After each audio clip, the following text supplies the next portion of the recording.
अतः द्वितीय अध्याय। देवताओं के तेज से देवी का प्रादुर्भाव और महिषासुर की सेना का वध।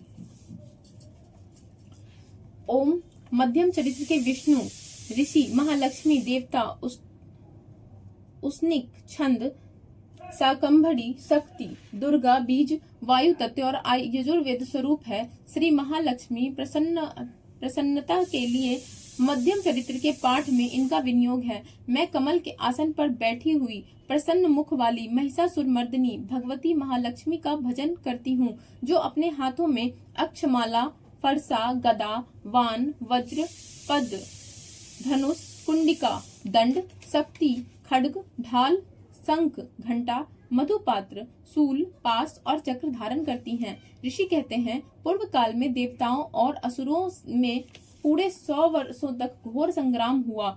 उसमें असुरों का स्वामी महिषासुर था और देवताओं के नायक इंद्र थे। उस युद्ध में देवताओं की सेना महाबली असुर से परास्त हो गई। संपूर्ण देवताओं को जीतकर महिषासुर इंद्र बन बैठा। तब पराजित देवता प्रजापति ब्रह्मा जी को आगे करके उस स्थान पर गए जहां भगवान शंकर और विष्णु विराजमान थे।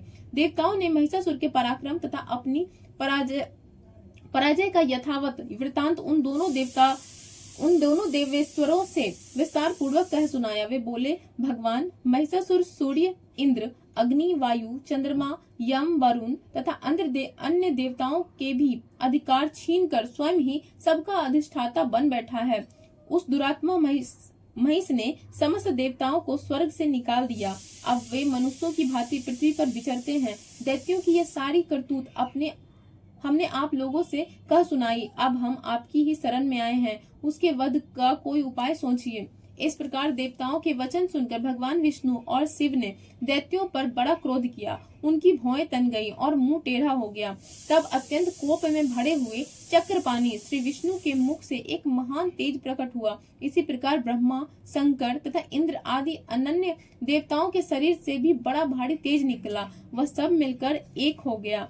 महान तेज का वह पुंज ज्वाजल्यमान पर्वत सा जान पड़ा। देवताओं ने देखा वहां उसकी ज्वालाएं संपूर्ण दिशाओं में व्याप्त हो रही थी। संपूर्ण देवताओं के शरीर से प्रकट हुए उस तेज की कहीं तुलना नहीं थी। एकत्रित होने पर वह एक नारी के रूप में परिणत हो गया और अपने प्रकाश से तीनों लोकों में व्याप्त जान पड़ा। भगवान शंकर का जो तेज था उससे उस देवी का मुख प्रकट हुआ। यमराज के तेज से उसके सिर में बाल निकल आए। श्री विष्णु भगवान के तेज से उसकी भुजाएं उत्पन्न हुई।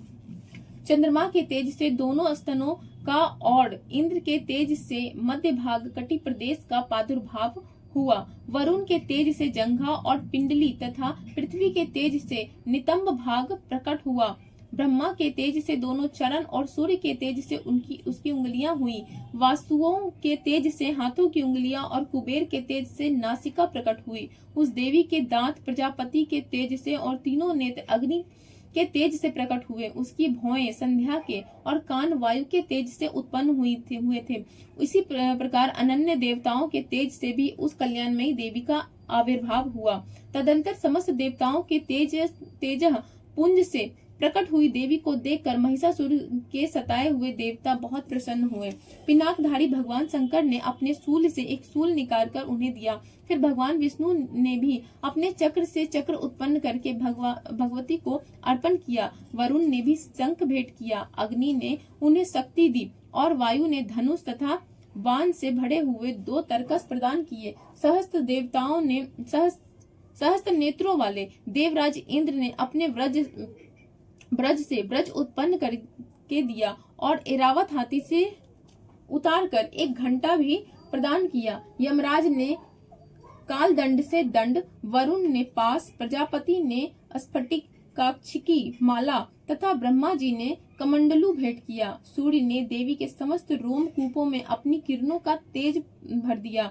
काल ने उन्हें चमकती हुई ढाल और तलवार दी। क्षीर समुद्र ने उज्जवल हार तथा कभी जीर्ण न होने वाले 2 दिव्य वस्त्र भेंट किए। साथ ही उन्होंने दिव्य चूड़ामणि, 2 कुंडल, कड़े, उज्जवल अर्धचंद्र, सब बाहुओं के लिए केयूर, दोनों चरणों के लिए निर्मल नुपुर, गले की सुंदर हंसली और सब अंगुलियों में पहनने के लिए रत्नों की बनी अंगूठियां भी दी। विश्वकर्मा ने उन्हें अत्यंत निर्मल फरसा भेंट किया, साथ ही अनेक प्रकार के अस्त्र और अभेद कवच दिए। इनके सिवा मस्तक और वक्ष स्थल पर धारण करने के लिए कभी न कुम्हलाने वाले कमलों की माला दी। जल्दी ने उन्हें सुंदर कमल का फूल भेंट किया। हिमालय ने सवारी के लिए सिंह तथा भांति भांति के रत्न समर्पित किए। ध्यानक्ष कुबेर ने मधु से भरा पान पात्र दिया तथा संपूर्ण नागों के राजा शेष ने, जो इस पृथ्वी को धारण करते हैं, उन्हें बहुमूल्य मणियों से विभूषित नागहार भेंट किया। इसी प्रकार अन्य देवताओं ने भी आभूषण और अस्त्र शस्त्र देकर देवी का सम्मान किया। तत्पश्चात उन्होंने बारंबार अट्टहास पूर्वक उच्च स्वर से गर्जना की। उनके भयंकर नाद से संपूर्ण आकाश गूंज उठा। देवी का वह अत्यंत उच्च स्वर से किया हुआ सिंहनाद कहीं भी समा न सका। आकाश उसके सामने लघु प्रतीत होने लगा। उससे बड़े जोर की प्रतिध्वनि हुई, जिससे संपूर्ण विश्व में हलचल मच गई और समुद्र कांप उठे। पृथ्वी डोलने लगी और समस्त पर्वत हिलने लगे। उस समय देवताओं ने अत्यंत प्रसन्नता के साथ सिंह वाहिनी भवानी से कहा, देवी तुम्हारी जय हो। साथ ही महर्षियों ने भक्तिभाव से विनम्र होकर उनका स्तवन किया। संपूर्ण त्रिलोकी को क्षोभग्रस्त देख दैत्यगण अपनी समस्त सेना को कवच आदि से सुसज्जित कर हाथों में हथियार ले सहसा उठ खड़े हो गए। उस समय महिषासुर ने बड़े क्रोध में आकर कहा, आह, यह क्या हो रहा है। फिर वह संपूर्ण असुरों से घिरकर उस सिंहनाद की ओर लक्ष्य करके दौड़ा और आगे पहुंचकर उसने देवी को देखा, जो अपनी प्रभा से तीनों लोकों में प्रकाशित हो रही थी। उनके चरणों के भार से पृथ्वी दबी जा रही थी। माथे के मुकुट से आकाश में रेखा सी खींच रही थी तथा वे अपने धनुष की टंकार से सातों पातालों को क्षुब्ध किए देती थी। देवी अपनी हजारों भुजाओं से संपूर्ण देवताओं को आच्छादित करके खड़ी थी। तदंतर उनके साथ दैत्यों का युद्ध छिड़ गया। नाना प्रकार के अस्त्र शस्त्रों के प्रहार से संपूर्ण दिशाएं उपदासित होने लगी। चिक्षुर नामक महान असुर महिषासुर का सेना नायक था। वह देवी के साथ युद्ध करने लगा। अन्य दैत्यों की चतुरंगिनी सेना साथ लेकर चामर भी लड़ने लगा। 60,000 रथियों के साथ आकर उदग्र नामक महादैत्य ने लोहा लिया। 1 करोड़ रथियों को साथ लेकर महाहनु नामक दैत्य युद्ध करने लगा, जिसके रोए तलवार के समान तीखे थे। वह असीलोमा नामक महादैत्य 5 करोड़ रथी सैनिकों को सहित युद्ध में आ डटा। 60 लाख रथियों से घिरा हुआ बालकस नामक दैत्य भी उस युद्ध भूमि में लड़ने लगा। परिवारित नामक राक्षस हाथी सवार और घुड़सवारों के अनेक दलों तथा 1 करोड़ रथियों की सेना लेकर युद्ध करने लगा। विडाल नामक दैत्य 5 अरब रथियों से घिरकर लोहा लेने लगा। इनके अतिरिक्त और भी हजारों महादैत्य रथ, हाथी और घोड़े की सेना साथ लेकर वहां देवी के साथ युद्ध करने लगे। स्वयं महिषासुर उस रणभूमि में कोटि कोटि सहस्र रथ, हाथी और घोड़ों की सेना से घिरा हुआ था। वे दैत्य देवी के साथ तोमर, भिंदीपाल, शक्ति, मूषल, खड्ग, परशु और पट्टिस आदि अस्त्र शस्त्रों का प्रहार करते हुए युद्ध कर रहे थे। कुछ दैत्यों ने उन पर शक्ति का प्रहार किया, कुछ लोगों ने पास फेंके तथा कुछ दूसरे दैत्यों ने खड्ग प्रहार करके देवी को मार डालने का उद्योग किया। देवी ने भी क्रोध में भरकर खेल खेल में ही अपने अस्त्र शस्त्रों की वर्षा करके दैत्यों के वे समस्त अस्त्र शस्त्र काट डाले। उनके मुख पर परिश्रम या थकावट का रंच मात्र भी चिन्ह नहीं था। देवता और ऋषि उनकी स्तुति करते थे और वे भगवती परमेश्वरी दैत्यों के शरीर पर अस्त्र शस्त्रों की वर्षा करती रही। देवी का वाहन सिंह भी क्रोध में भरकर गर्दन के बालों को हिलाता हुआ असुरों की सेना में इस प्रकार विचरने लगा, मानो वनों में दावानल फैल रहा हो। रणभूमि में दैत्यों के साथ युद्ध करती हुई अंबिका देवी ने जितने निःश्वास घोड़े, वे सभी तत्काल सैकड़ों हजारों गणों के रूप में प्रकट हो गए और परशु, भिंदीपाल, खड्ग तथा पट्टिस आदि अस्त्रों द्वारा असुरों का सामना करने लगे। देवी की शक्ति से बढ़े हुए वे गण असुरों का नाश करते हुए नगारा और शंख आदि बाजे बजाने लगे। उस संग्राम महोत्सव में कितने ही गण मृदंग बजा रहे थे। तदंतर देवी ने त्रिशूल से, गदा से, शक्ति की वर्षा से और खड्ग आदि से सैकड़ों महादैत्यों का संहार कर डाला। कितनों को घंटे के भयंकर नाद से मूर्छित करके मार गिराया। बहुतेरे दैत्यों को पास से बांधकर धरती पर घसीटा। कितने ही दैत्य उनकी तीखी तलवार की मार से दो दो टुकड़े हो गए, कितने ही गदा की चोट से घायल हो धरती पर सो गए, कितने ही मूसल की मार से अत्यंत आहत होकर रक्त वमन करने लगे। कुछ दैत्य सूल से छाती फट जाने के कारण पृथ्वी पर ढेर हो गए। उस रन्नाम गन में वान समूह की वृष्टि, कितने ही असुरों की कमर टूट गई। वाज की तरह झपटने वाले देव पीड़क दैत्यगण अपने प्राण से हाथ धोने लगे।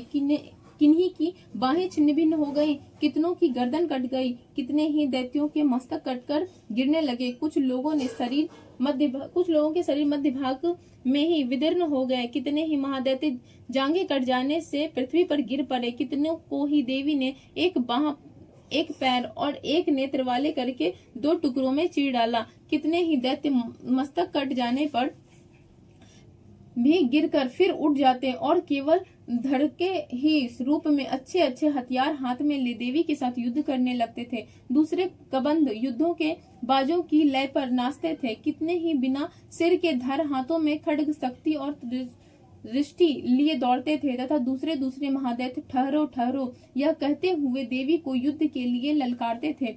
जहां वह घोर संग्राम हुआ था वहां की धरती देवी के गिराए हुए रक्त, हाथी, घोड़े और असुरों की लाश से ऐसे पट गई थी कि वहां चलना फिरना असंभव हो गया। दैत्यों की सेना में हाथी, घोड़े और असुरों के शरीर से इतनी अधिक मात्रा में रक्तपात हुआ कि थोड़ी ही देर में वहां खून की बड़ी बड़ी नदियां बहने लगी। जगदम्बा ने असुरों की विशाल सेनाओं को क्षण भर में नष्ट कर दिया। ठीक उसी तरह जैसे तृण और कांट के भारी ढेर को आग कुछ ही क्षण में भस्म कर देती है, और वह सिंह भी गर्दन के बालों को हिला हिलाकर जोर जोर से गर्जना करता हुआ दैत्यों के शरीर से मानो उनके प्राण चुने लेता था। वहां देवी के गणों ने भी उन महादैत्य के साथ ऐसा युद्ध किया जिससे आकाश में खड़े हुए देवतागण उन पर बहुत संतुष्ट हुए और फूल बरसाने लगे। इस प्रकार श्री मार्कंडे पुराण में सार्वजनिक मनवंतर की कथा के अंतर्गत देवी महात्म्य में महिषासुर की सेना वध नामक दूसरा अध्याय पूरा हुआ।